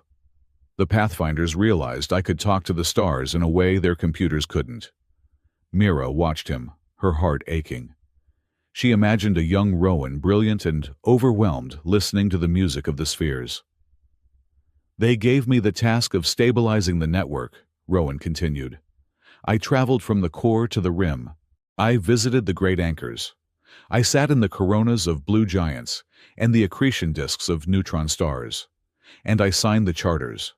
I imprinted my biosignature, my specific resonance, into the control crystals of the network. I became the Star Warden. Not because I wanted to rule, but because I was the only one who could hold the melody without breaking it. He paused, his expression darkening. The map around him shifted again. The lines grew thicker, brighter. But then came the trade wars, he said heavily. 300 years ago. You remember the history books, though? They get the details wrong. Civilizations realized that whoever owned the road owned the destination. The mining guilds wanted to block the lanes to the manufacturing worlds to drive up prices. The empires wanted to cut off the supply lines of the republics. They started building toll gates. They started destroying the charters they couldn't control. Rowan looked at the Vaxian high engineer. Valek was staring at the floor, his jaw tight. I saw the writing on the wall, Rowan said. I saw a future where the hyperlanes were weaponized, where entire solar systems would starve, because someone wanted a higher profit margin. So I made a choice, a selfish, desperate choice. He tapped the air, and a symbol appeared floating in the hologram, a complex glowing sigil that looked like a handprint made of lightning. I invoked the Prime Warden Clause, Rowan said. It was a failsafe buried deep in the Pathfinder code. It stated that in the event of a catastrophic threat to the integrity of the network, all administrative privileges would revert to the primary signatory. Me. A gasp rippled through the room. I locked everyone out, Rowan said simply. I stripped the admin rights from the guilds, the empires, the federations. I turned the star charters into a closed loop. The system would only accept commands from my biometric signature. If anyone else tried to rewrite the code like our Vaxian friends here did today, the system would perceive it as an attack and shut down to protect the stars. That was you, the Merchant Guild navigator asked, his voice trembling. The Great Freeze of the 24th century history says it was a solar anomaly. It was me, Rowan admitted. I stopped the war by taking away the battlefield. But in doing so, I became the single point of failure for the entire galaxy. He walked back to his crate and sat down, the weight of the confession pressing on his shoulders. Do you have any idea what it is like? Rowan asked softly. To have every government in the universe looking for you, not to thank you, but to use you. If the Vaxians had found me, then they would have hooked my brain into a mainframe and used me to conquer the quadrant. If the guilds had found me, they would have forced me to strangle their competitors. He looked at his hands, the hands that had spent the last few decades covered in grime. So I ran, he said. I faked my death. I changed my face. I came to the one place nobody looks for power, a scrapyard in the Asterian Rim. I built a reputation as a coward, a man afraid of conflict, a man who wouldn't lift a finger to help a fly. I let you call me names. I let you spit on my station, because as long as you thought I was worthless, the galaxy was safe. And the tithes, Captain Jax asked, his voice rough. The energy tax, Rowan nodded. The system collects a fraction of a percent of energy from every jump to maintain the tunnels. Since I am the sole administrator, that energy technically accrues to my account. It is stored in the capacitor banks of the network's hubs. How much? The traveling doctor whispered. How much energy do you control, Mr. Hale? Rowan shrugged. Enough to power 1,000 civilizations for 1,000 years. Or enough to vaporize this entire spiral arm if I sneezed wrong. The silence that followed was absolute. The delegates looked at the man in the dirty jumpsuit with a mixture of horror and awe. He was by all technical definitions the wealthiest and most powerful entity in existence. And he was currently drinking lukewarm water from a tin cup. I don't want it, Rowan said, his voice firming up. I never wanted it. I just wanted to fix things. But I couldn't trust you, any of you, to share it without killing each other. He stood up again, turning to face Valak. But today proved that hiding doesn't work anymore. The Vaxians thought the house was empty, so they tried to burn it down. We cannot go back to the way it was. Rowan stepped forward, projecting a new image into the air. It was a document, glowing in gold light. A new charter. I am proposing a new arrangement, Rowan announced. Effective immediately, I am restructuring the Star Charter protocols. He looked at the delegates, his eyes hard. First, the Star Charters are hereby declared neutral public infrastructure. They belong to no species, no government, and no corporation. They are the birthright of anyone with a ship and a destination. Second, Rowan continued, raising a second finger. I am resigning my position as warden. I will no longer be the sole owner. Instead, I will assume the role of caretaker. I will maintain the physical integrity of the network, but I will not dictate who travels where. Third, we will form a cross-species traveler council. You, he pointed to the doctor, the navigator, and Jax, will select representatives. This council will audit the tithes. The energy collected will be used solely for the maintenance of the lanes and emergency relief for stranded vessels. No profit, no weapons, complete transparency. He turned to Valak. The high engineer was pale, sweating in his paralyzed armor. And finally, Rowan said, his voice dropping an octave, we have the matter of the Vaxian Empire. Valak flinched. We accept the terms of the council, he stammered. That is the easy part, Rowan said. He stepped closer, invading Valak's personal space. You nearly destroyed the network today. You threatened my station. You insulted my coffee. But worst of all, you tried to execute a member of my crew to cover up your own incompetence. Rowan gestured to Mira. She stepped forward, her head high. This is the deal, Rowan said. The Vaxian High Council will issue a formal public decree.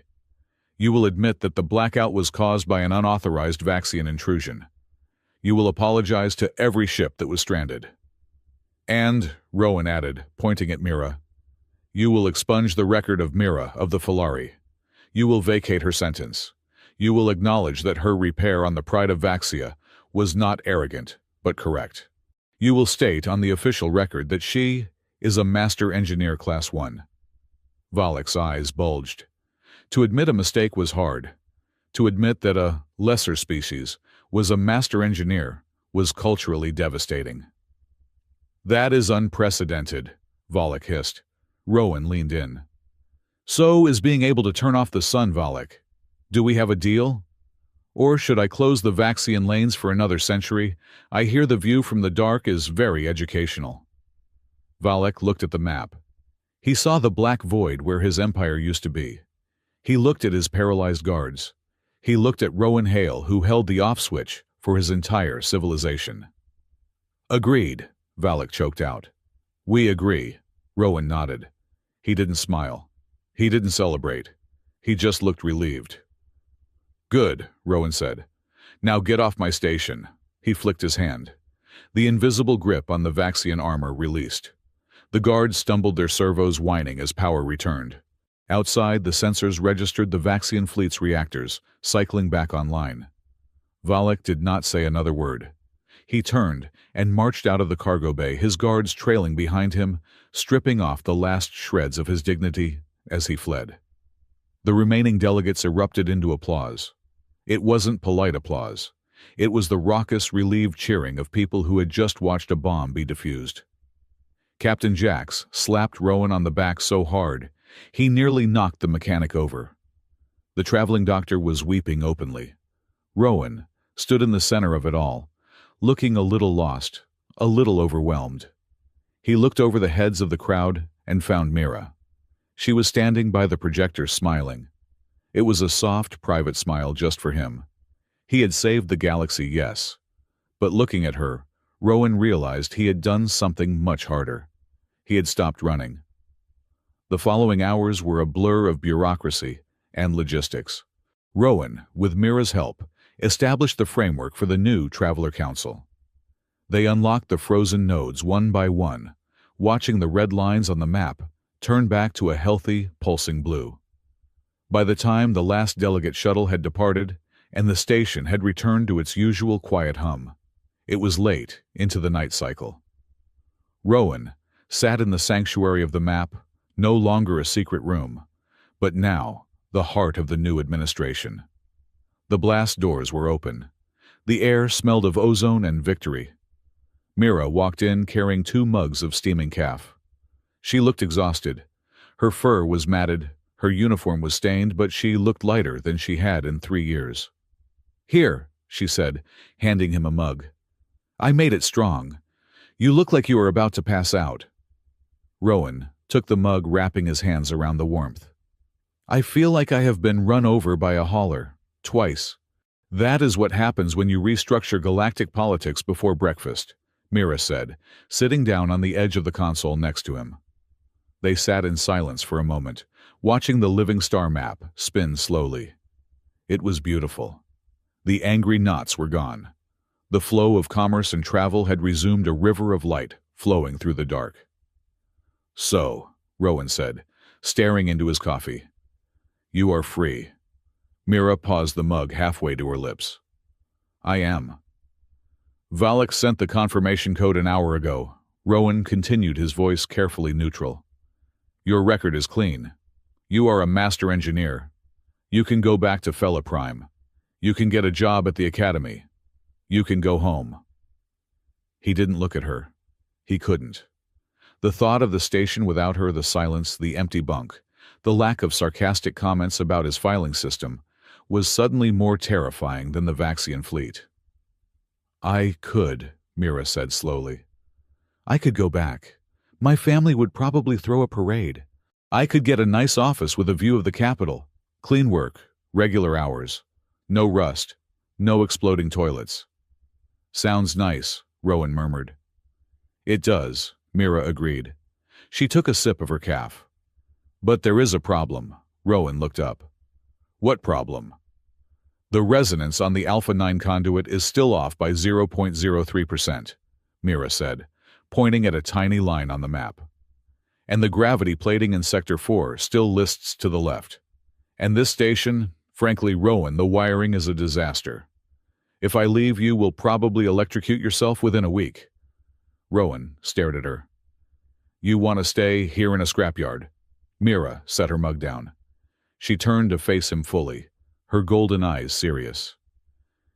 It is not just a scrapyard anymore, is it? She said softly. It is the center of the network. It is the caretaker's post. You are going to need help, Rowan. Real help. Not an intern, but a partner. She reached out and took his hand. Her palm was warm. Her claws retracted, her touch gentle. Besides, she added, her voice dropping to a whisper, I realized something today. I don't want a clean office. I want the dirt. I want the ozone. I want to fix things that are broken. She squeezed his hand. And you, Rowan Hale, you are the most interesting broken thing I have ever found. Rowan looked at her. For 40 years he had pushed people away. He had built walls of indifference and fear. But Mira had climbed through the vents. She had crawled through the dirt with him. She had stood with a gun to her head and told him not to bow. I am not broken, Rowan said, a small, genuine smile breaking through his beard. I just needed a tune-up. A major overhaul, Mira corrected, grinning. But the parts are good, Rowan laughed. He pulled her closer, and for the first time he didn't hesitate. He wrapped his arms around her, burying his face in the crook of her neck. She smelled of engine grease and sweet spice. She smelled like home. I have been alone for a long time, Mira, he whispered against her ear. I don't know if I remember how to be anything else. We will figure it out, Mira said, resting her chin on his shoulder. One bolt at a time, just like the engines. Rowan pulled back to look at her. I have tons of credits and energy reserves. I could build you a palace. Fix the hot water heater first, Mira said. Then we can talk about palaces. Rowan laughed again, and this time the sound echoed through the room, chasing away the last of the ghosts. Epilogue. 3 weeks later, Hale's drift dock had changed. It was still ugly, a lump of rusted iron floating in the void, but it was no longer silent. The docking pylons were full. Ships from a dozen sectors were docked, undergoing repairs, or simply stopping for a rest on the newly reopened trade routes. The atmosphere inside was bustling. A team of automated drones paid for by the new council funds was scrubbing the hull. The main hangar was bright clean and filled with the sound of commerce. But in Bay 4, things were quiet. Rowan lay on a creeper, sliding out from under the chassis of an ancient transport shuttle. He wiped a smear of oil from his forehead. Wrench, he said, holding out his hand. Hydrospanner is better for that bolt, a voice said from above. Mira was sitting on top of the engine block, her legs dangling. She was wearing a new jumpsuit, crisp blue, with the insignia of the Asterian caretakers on the shoulder, but it was already smeared with grease. I like the wrench, Rowan grumbled. It has character. It has rust, Mira countered, handing him the hydrospanner anyway. Use the tool, caretaker. Rowan took the spanner, grumbling good-naturedly. He went back to work, tightening the flange on the intake valve. Hey, Rowan, Mira asked after a moment. Yeah. The Traveler Council is calling in an hour. They want to discuss the titration rates for the Gamma sector. Tell them to wait, Rowan said, his voice echoing from under the ship. Tell them the caretaker is busy. Busy doing what? Rowan slid out from under the ship. He stood up, wiping his hands on a rag. He looked up at Mira, who was grinning down at him like the cat she was. Above them, through the reinforced glass of the hangar bay, the living star map projected a soft, ambient glow that filled the room with starlight. The universe was vast. It was complicated. It was full of politicians and greedy merchants and fragile ships. But right here in this bay, everything was simple. Busy fixing a ship, Rowan said. He reached up and tapped Mira's nose with a greasy finger. And listening to the engine sing. Mira jumped down, landing lightly beside him. She bumped her shoulder against his. "It sounds good," she said, listening to the hum of the station, the hum of the map, and the steady beat of the life they were building together. "It sounds perfect." Rowan put his arm around her shoulders. Together, they looked out the viewport, past the rusted hull of their home, to the infinite open roads of the stars. "Yeah," Rowan said, smiling. "It does." He turned back to the workbench. "Now, pass me that solvent. We have got a lot of work to do." And, for the first time in 500 years, Rowan Hale wasn't working to hide. He was working to live. The end.